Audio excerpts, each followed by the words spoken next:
وعلى من والكم لله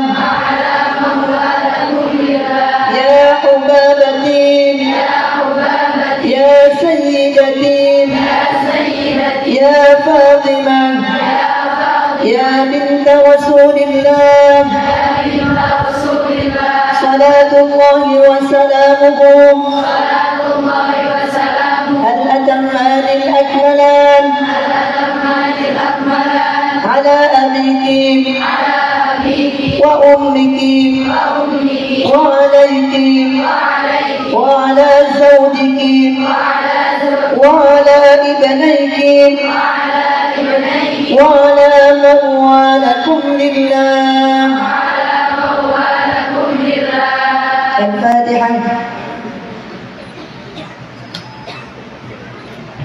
Sampai dengan apal, pakai kok tuntun terus ya, sampai apal, oke sampai naik apal, unta dituntun, ya bareng-bareng aja. Aku bagian diceritakan tentang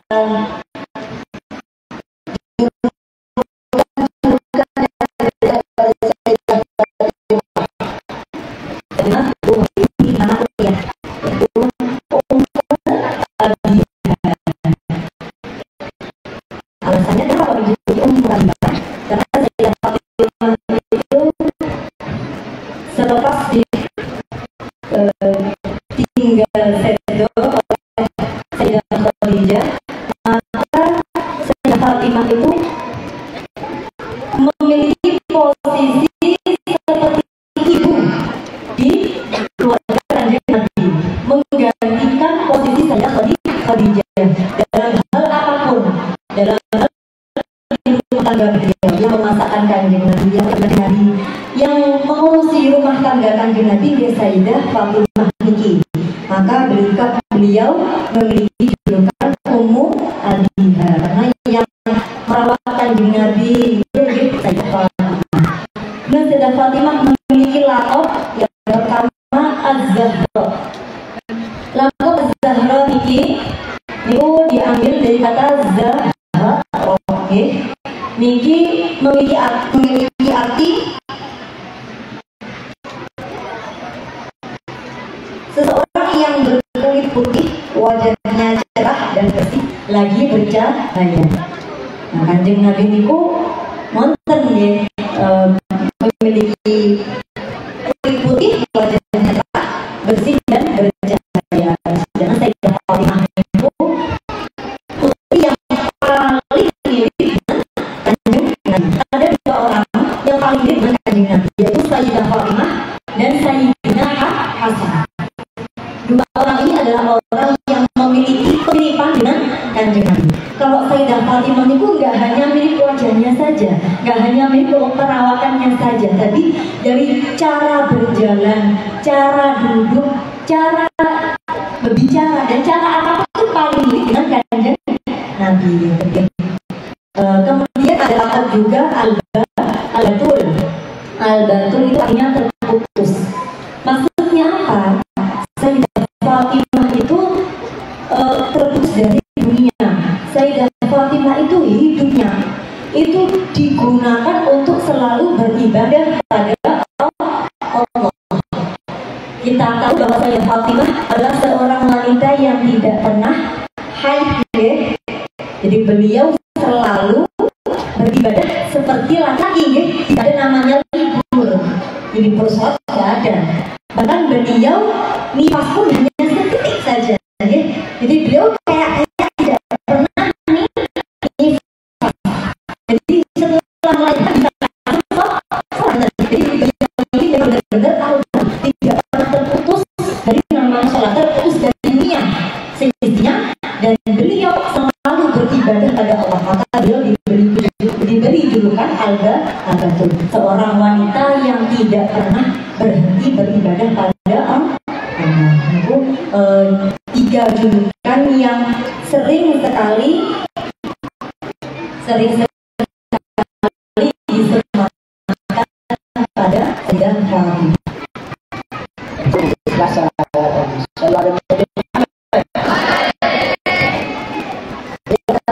Terus yang Al-Batul, nanti kita lanjut lagi.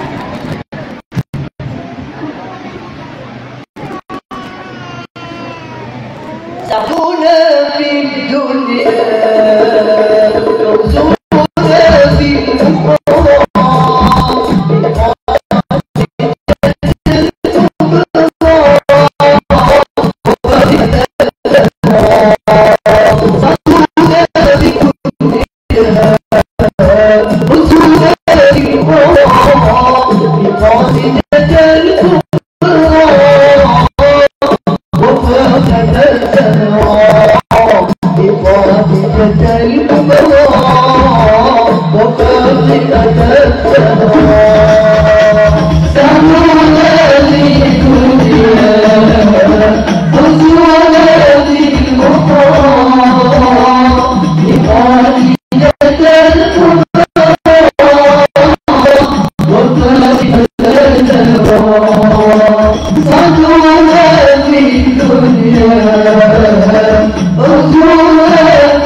Pokoknya hari ini spesial karena kita sedang mengadakan maulidnya Sayyidah Fatimah, maka qasidah-qasidah yang diaturkan pun yang berhubungan dengan pujian-pujian untuk Sayyidah Fatimah.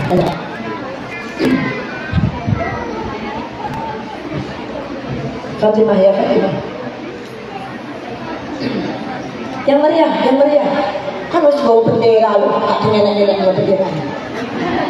Yo, saudara Nabi Muhammad. Fatimah ya Fatimah.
Saya menambahkan sedikit tentang akhir kisah Sayyidah Fatimah.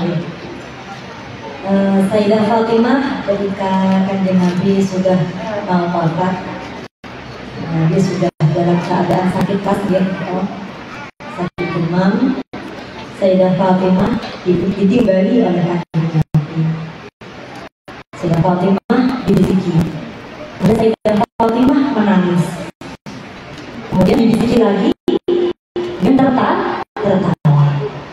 Kemudian selepas Nabi wafat, Sayyidah Aisyah bertanya, Sayyidah Fatimah, dulu pas Kanjeng Nabi masih sakit,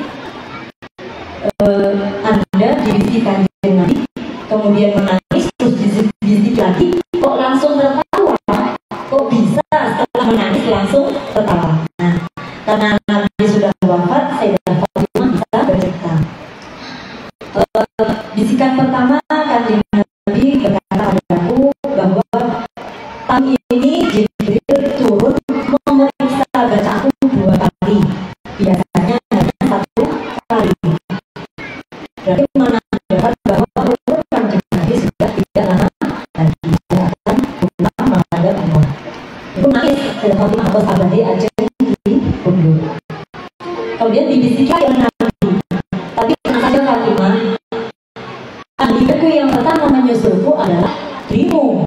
Di Kanjeng Nabi itu memberikan kabar bahagia kepada itu kan, Sayyidah Fatimah adalah ahli pertama yang menyusul Nabi. Niku langsung Sayyidah Fatimah berbahagia. Ini kabar bahagia adalah kabar kematian tentunya sendiri. Memang bagi orang Muslim itu dunia itu nggak enak ya. Kalau sudah meninggal malah benar-benar menemukan kebahagiaan sejati. Nah, semenjak Rasulullah itu wafat, tidak pernah ada senyum di wajah Sayyidah Fatimah. Di akhir hayat, Sayyidah Fatimah pernah melamun, kemudian saking besar ya, berbincang dengan istrinya Sayyidina Abu Bakar, Sayyidina Asma ya. Dan itu Sayyidah Fatimah yang bertanya, kalau aku meninggal besok, ya aku izin ditangguh saja. Kan zaman dulu itu kalau meninggal itu cuma dikain kafan terus dibawa tandu, jadi terlihat kan, terlihat apa jenisnya lengkapkan tubuh. Nah, Sayyidah Fatimah itu saking arunya, beliau itu tidak pernah melihat laki-laki dan tidak pernah terlihat laki. Saking arunya bahkan beliau jadi jenazah pun memikirkan dia arunya tidak terlihat oleh laki-laki. Saking malu. Nah, Sayyidah Asma itu memiliki pengalaman bercerita bahwa di Habasyah itu mayit-mayit di sana itu kalau dibawa itu dikasih keranda. Sayyidah Asma itu mencoba lepas kurma dibentuk seperti keranda. Langsung Sayyidah Fatimah tersenyum. Jadi senyuman pertama setelah wafatnya Rasulullah. Karena apa? Karena beliau menemukan ide, oh aku meninggal yang terliki, tidak terlihat oleh laki-laki, dikasih keranda. Dan beliau berpesan kalau meninggal niku pada malam hari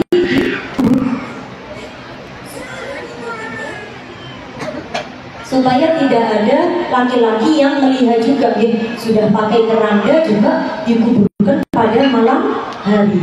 Itu saking malunya Sayyidah Fatimah. Benar saja, Sayyidah Fatimah itu adalah ahli bait yang pertama kali menyusul Nabi. Beliau wafat jarak 6 bulan dari wafatnya Nabi. Nabi wafat pada Rabiul Awal, bulan lalu Rabiul Awal, sedangkan Sayyidah Fatimah wafat pada tanggal 3 Ramadan, jadi setelahnya 6 bulan pada tahun 9 Hijriah. Lalu Sayyidah Fatimah wafat pada umur 29 tahun atau wakil 28 tahun dan jadi dan salah satu yang memandikan Sayyidina Ali juga dikuburkan pada malam hari. Itu kematian Sayyidah Fatimah itu sama seperti kematian ayahnya. Bumi Madinah mendung, bumi Madinah semua laki-laki perempuan semua bersedih, seperti sedih kehilangan Nabi, karena Sayyidah Fatimah itu putri terakhir yang ada, jadi ahli bait yang putri Nabi yang terakhir ikut meninggalkan dunia. Siapa yang tidak sedih, Ibu sekelumit kisah tentang Sayyidah Fatimah yang bisa saya ceritakan mungkin nanti lagi kalau ada lagi di rekan-rekan di cepat mawar. Lebihnya mohon maaf. Wassalamualaikum warahmatullahi wabarakatuh. Kalau Sayyidah Fatimah akan masuk di surga melewati sirat,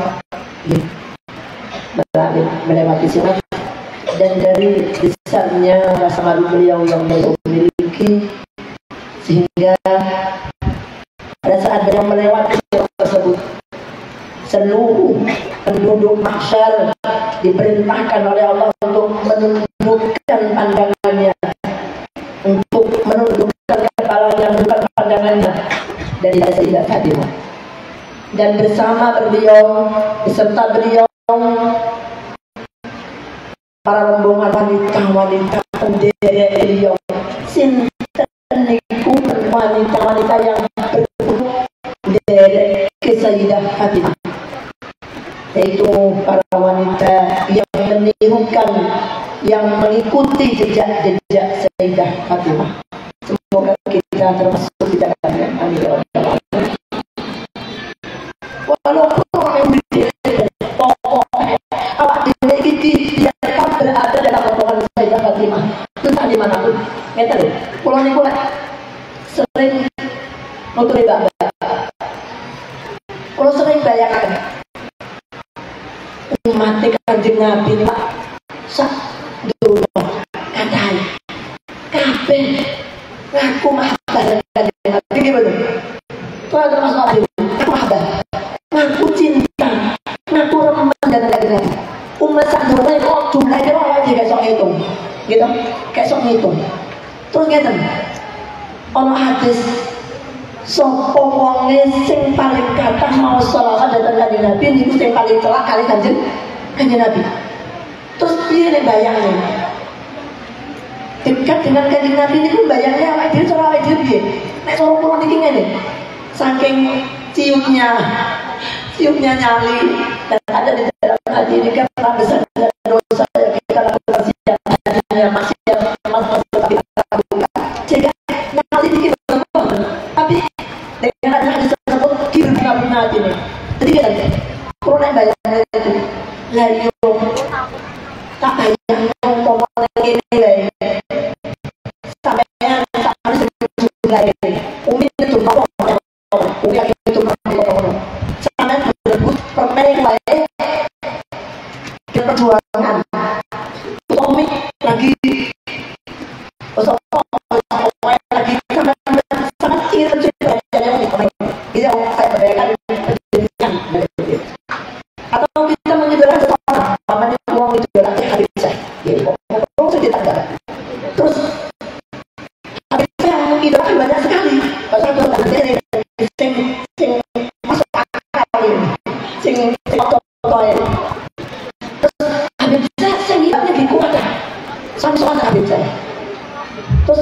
saking karomai beliau, saking agungnya, setiap ada tamu beliau nyopok. Kira-kira sampai 17 orang jadi sopok semua. Jadi ono kuwi perumpamaan ngoten. Jadi bejene apa iki? Angkat sing yo besok aku apa sing jadi sama. Cukup kita bisa memandang wajah kanjeng Nabi. Cukup kita bisa memandang wajah Sayyidah Fatimah. Kita biar tetap berada dalam rombongannya sudah cukup. Gitu. Jadi kita tidak layak berada dari itu. Gitu. Karena dia kudu saja awake dhewe iki isih koyo ngene. Belepotan dosa. Nggih. Jadi caranya bunganya hati ini, nyuwun dan kasih Allah bahwa mata kita ini diizinkan memandang wajahnya kanjeng Nabi, diizinkan untuk memandang wajahnya Sayyidah Fatimah, Sayyidah Khadijah dan seluruh keluarga kanjeng Nabi.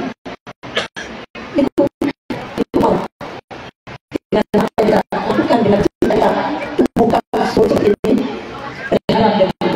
Nah, contohnya kayak kalau awal-awal ini menginginkan seseorang juga akan diposisikan sebagai habib saya banget.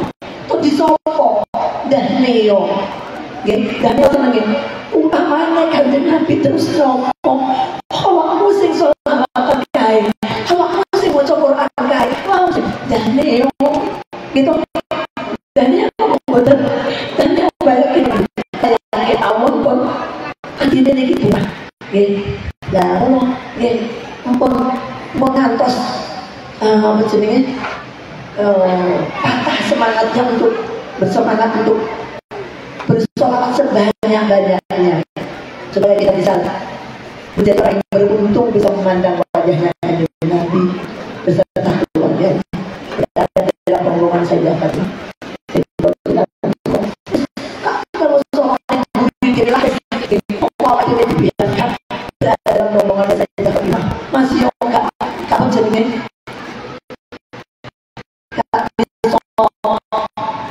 dari cara